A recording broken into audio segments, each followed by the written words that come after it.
Hi Aries, this is Jav. Welcome po sa ating channel. Gamitin ang reading na ito bilang gabay lamang. Kung naka-resonate kayo, comment down. Kung hindi kayo naka-resonate, ibigay niyo po sa iba kasi general reading po ito. This is for you, Aries.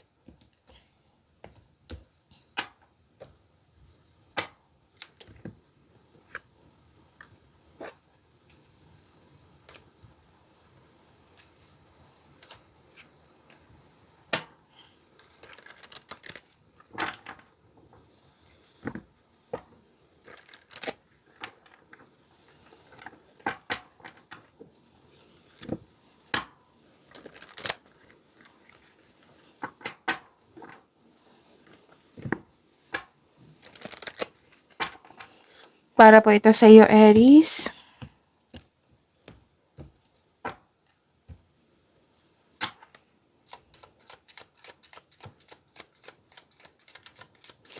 Maraming salamat po sa inyong patuloy na suporta at maraming salamat din po sa mga hindi nag-skip ng ads.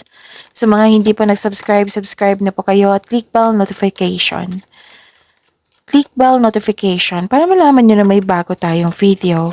Para sa mga gustong magpa-reading, comment po kayo ng personal reading. Again, comment kayo ng personal reading and check my reply sa comment section. Mga ganap pa para kay Aries, I need 3 cards po.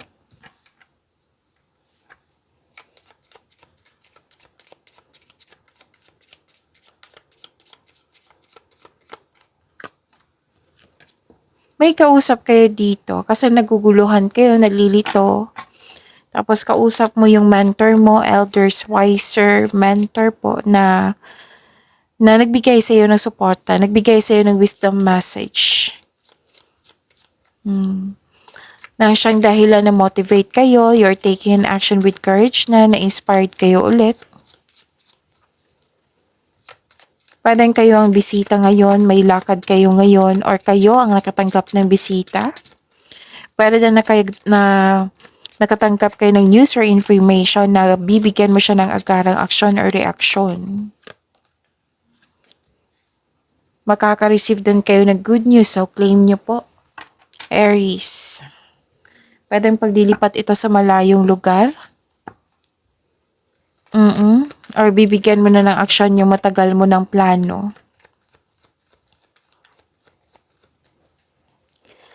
May in-announce ka dito sa grupo ng tao, nagulat sila. Makakatanggap ka din ng, okay, may pangyayari. Oo, this is new beginning kasi. Itong new beginning na to is a change for the better. So, huwag kayong mag-alala kasi may sagot dito na change for the better. Maaari din makatanggap kayo ng balita na may buntis, nanganak, or ikakasal or kasal.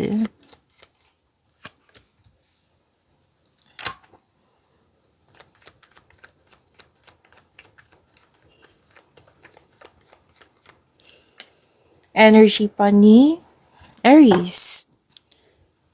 Kung may narinig kayo or may nakita kayong repeating message, meaning to say, pinupush ng cards niyan. Like for example, nanood kayo sa isang video at ngayon sa inyong video reading ngayon at may napansin kayo na repeating message.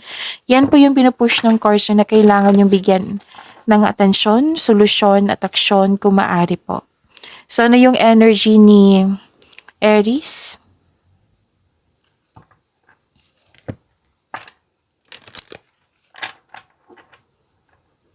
Wow, malaking blessings at naging generous kayo sa kapwa nyo ngayon.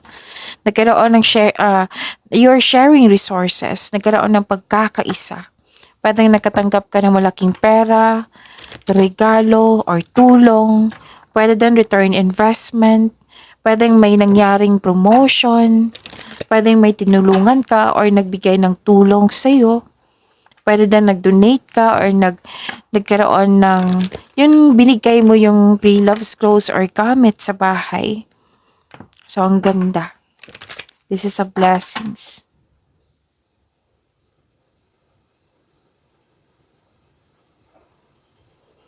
Nakikita ko rin dito na nagkaroon po ng Dalawang card kasi nagsabi dito na may pagkakaisa, you're making memories.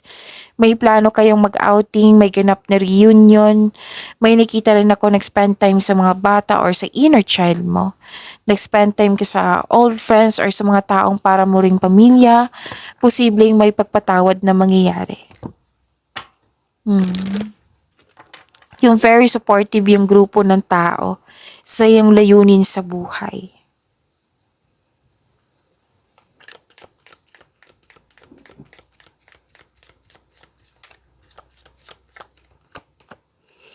Pagkakaisa, harmony. Harmony pa rin. So, tatlong, 1, 2, 3. So, pagkakaisa pa rin to. Harmony. Harmony is the beautiful melody in all a relationship.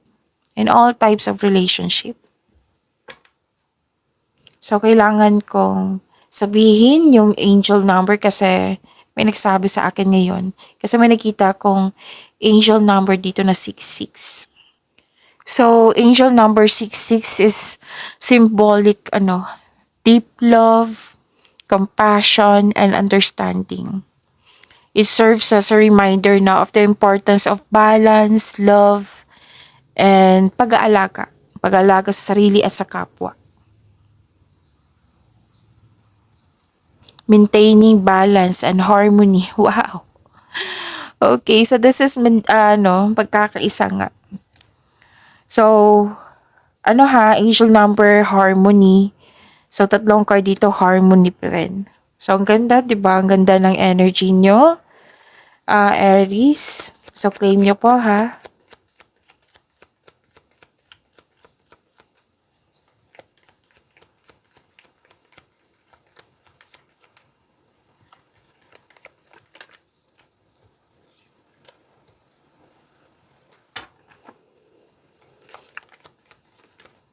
Okay, ang dami nito. Kunin ko lang yung nauna.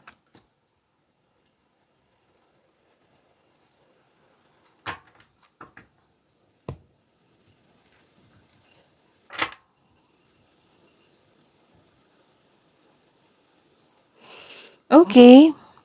Nakita ko dito na nagkaroon po ng support nga. Oh, grabe ha. Angel number, support, harmony, pagkakaisa. Dito tatlo, dito rin. Oh.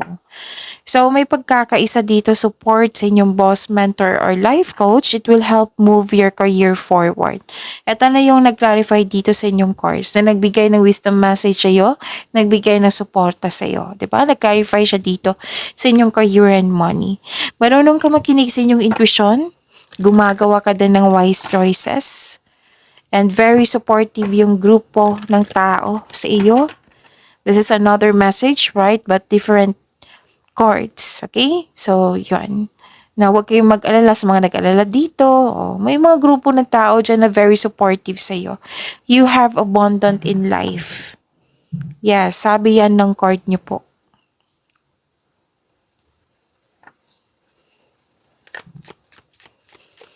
Choices, future plan, isang bagong chance para sa paglago ng iyong buhay, karera. Kaya kailangan ng aksyon dito. Please know that you are divinely guided, Aries. Pwede din papasok kayo sa negosyo or may magbigay ng tulong. Oo. Upang palakihin yung mga ideas mo or dalhin yung mga plano mo sa susunod na antas. So this is good. Ang ganda. Oh. Partnership. Kakasabi ko lang, partnership, yung pwedeng literal na makipag-teamwork sa'yo, makipag-business partner sa'yo, pwedeng tinulungan ka o binigyan ka ng material na bagay para tulungan kang, pwede din ideas, tutulungan ka para makamit mo yung layunin mo sa buhay. So, nag-clarify po siya, partnership. You're creating a strong and successful partnership. And certain relationship could be limiting your success. Consider finding a partner who can feel in the experience you're lacking. Okay? So, ito yung sabi ko sa inyo. Pwedeng sa material na bagay, pwedeng yung support niya is yung wisdom message niya. Oo. Kasi ito yung makapagbigay ng... Kasi nakikita ko dito nagbigay ng motivation, nagbigay sa iyo ng wisdom message at na-motivate ka. So, yun ang sabi ng card niyo dito.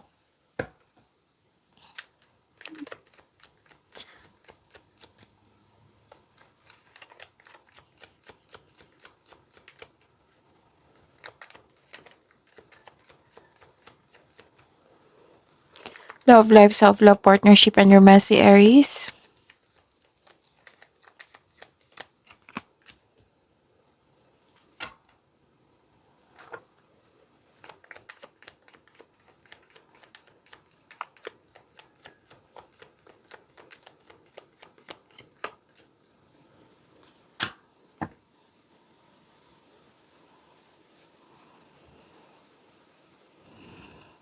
Okay, may hustisya akong nakikita dito. Sa mga single po, may naging hard worker kayo at wala na kayong panahon sa sarili. Kaya this card ask you na balansehin ang sarili. Panahon sa sarili, panahon sa pamilya, panahon sa it might be sa social life mo. Okay? Para sa mga relasyon sa buhay mag-asawa, time pa rin to eh. Kailangan na pagbalanse sa oras at magkaroon ng pag-uusap kasi may nakita ko dito hindi nagkaroon ng pagkakaunawaan. So magbigay kayo ng time schedule para mag-usap kayo, panatilihin maging totoo sa isa't isa. Huwag kayong mag-alala kasi magkakaayos po kayo. Kung sino man yan, pwedeng partner, pwedeng kaibigan mo.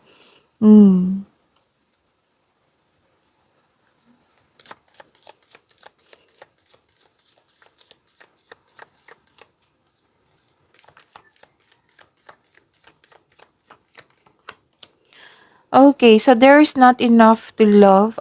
There is not enough love to keep this relationship going in a healthy way. Pag-imanin niyo po yung blessings sa binigay sa inyo. Aries, see you tomorrow. Maraming salamat po.